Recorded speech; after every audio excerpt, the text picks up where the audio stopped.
Yan, magandang hapon po. Alas 3 na ng hapon dito. Dito sa namin, sa lugar namin. Meron lang po akong ipapasilip sa inyo. Meron po tayong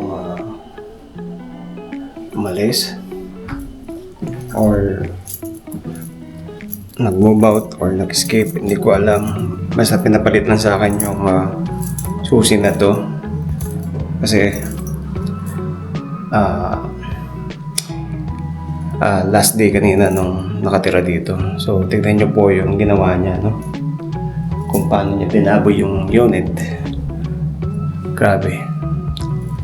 So ito po, tignan natin. So magsimula po tayo dito sa kusina. Ayan, pinaklas to ng countertop. So iniwan tong oven, microwave. Binutas tong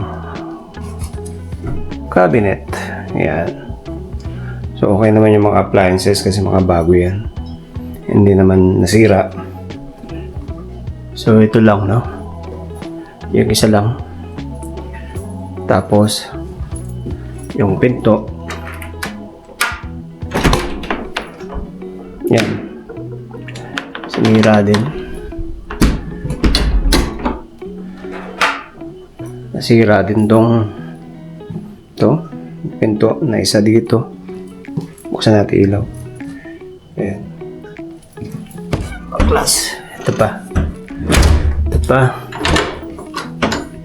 Sa kabila. Ayan. Ito. So iniwan din niya rin yung halos mga bago pa yung mga gamit niya, no? Meron siyang iniwan na ganito. Bago pa halos, oh. Ito yung takip niya. Ayan. May kama, king size. Bago pa rin, yan. Puting-puti pa nga, eh. So laki, ayan. Malinis pa yung kama niya. So ito, hindi ko alam kung ano to. Iniwan din niya at isang sopa na maliit. Yan, ganda.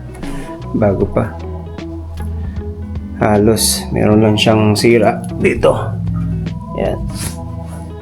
Itong part na to. So, halos okay pa, no? Yan. At, yun. Siyempre, binutas niya to. At yung balcony door,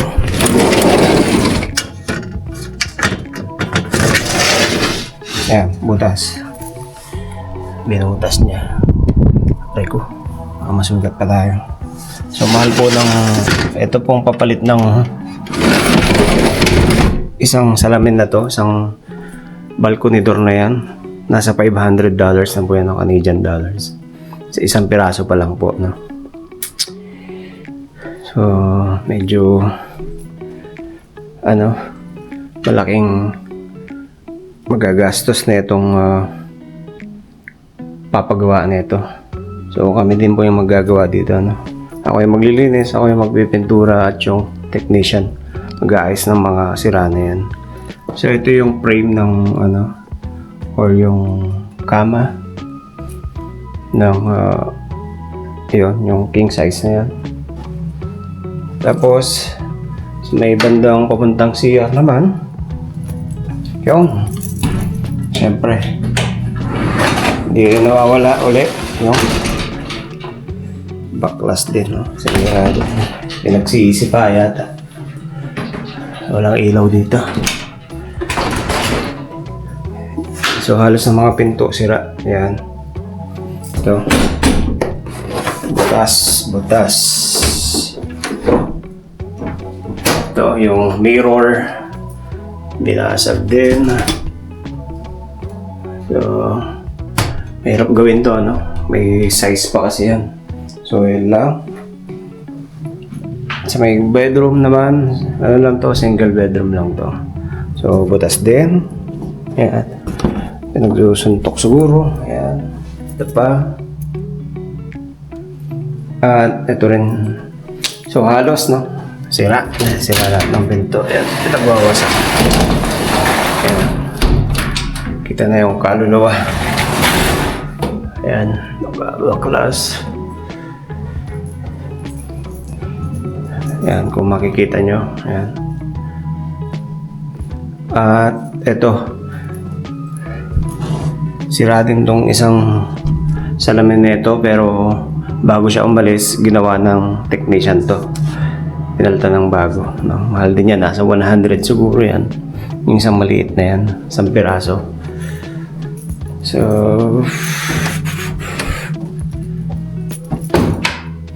So, tignan natin uli. Yan. So, meron pa yatang labas lang tayo sa balcony. So, may mga upuan ba doon, no? Iniwan niya. So, bali, yung river natin, natutunaw na, namumuo na yung mga yelo, no? At may mga tubig na rin yung ibang part ng river. So, yan. So, yun lang po. Pinakita ko lang sa inyo kung yan, isa. Ito yung naman madalas to. Madalang lang to yung mga ganitong nangyayari.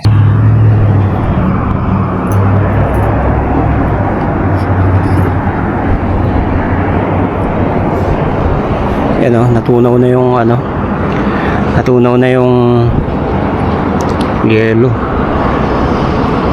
Yun, naipon yung yelo dyan. Tapos ang nangyari, lupa na nung natunaw.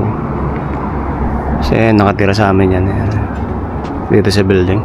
So ayan po, yung river, tubig na lahat. Ayan, natunaw na yung yelo. Yan, ganyan po yung itsura niya pag natutunaw. So halos wala ka nang makita ng yelo. Talagang parating na po, malapit na ang summer. Ayan. So marami na naman magka-camping. Ayan, ganyan po yung itsura ng river kapag tagtunaw ng yelo. Ayan. Maagos. Ayan. So labas lang tayo, no? Tignan natin ngayon, mahaba na yung araw. So 6:30 na ng ayan. 6:30 na ng gabi dito. Pero matingkad pa rin yung sinag ng araw, no? Ayan. Ay, suot mo tatay. So malakas ang hangin, no? Grabe ang lakas ng hangin. Ayan. Taob na yung upuan. Wala na rin yung isang lasong tsinelas ko. Ayan, taob. Tsaka itong ano to, artificial grass. So nawawala yung isang tsinelas ko. So ayan, medyo natunaw na yung yelo. May konti na lang. Wait lang tayo, hanapin ko lang yung ko, tsinelas. Diyan ka muna.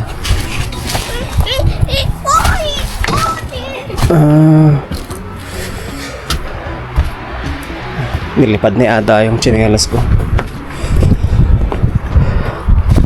So dati may dalawa kaming bunong dito, malaki.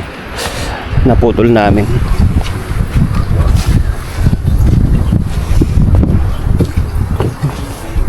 So wala yung tsinelas natin.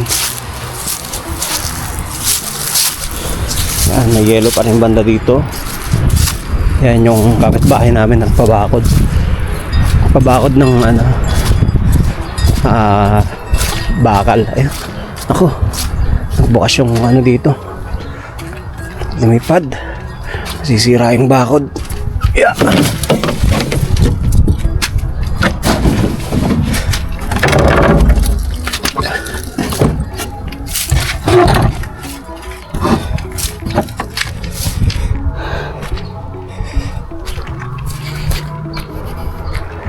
So malamig pa rin. Ganang may konting yelo pa. So ito, nagamit na nila kahapon yung trampoline. Tapos may yelo pa rin banda dun.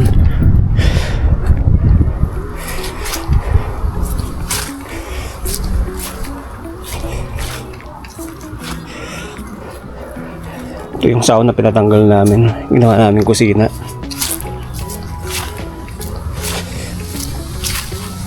So ito apple tree to, no? Pagka summer ito ngayon, Madaming bunga yan. Green apple. Tapos yung mga strawberry dito. Ayan, mabuhay na siya. Perennial. Pag summer, nabubuhay siya. Ayan. So, ito yung metro ng kuryente, metro ng tubig. Ayan. At hindi ko na nakita yung tsinelas ko. So pag summer dito lang kami nagtatambay, no. Ang ganda ng sikat ng araw. Ito maganda din yung halaman na to. Ayan, mga kapitbahay natin. Sige na! Uy! Tara na! So pasok na kami. Malakas ang hangin. So yun lang. Maraming salamat. Bye!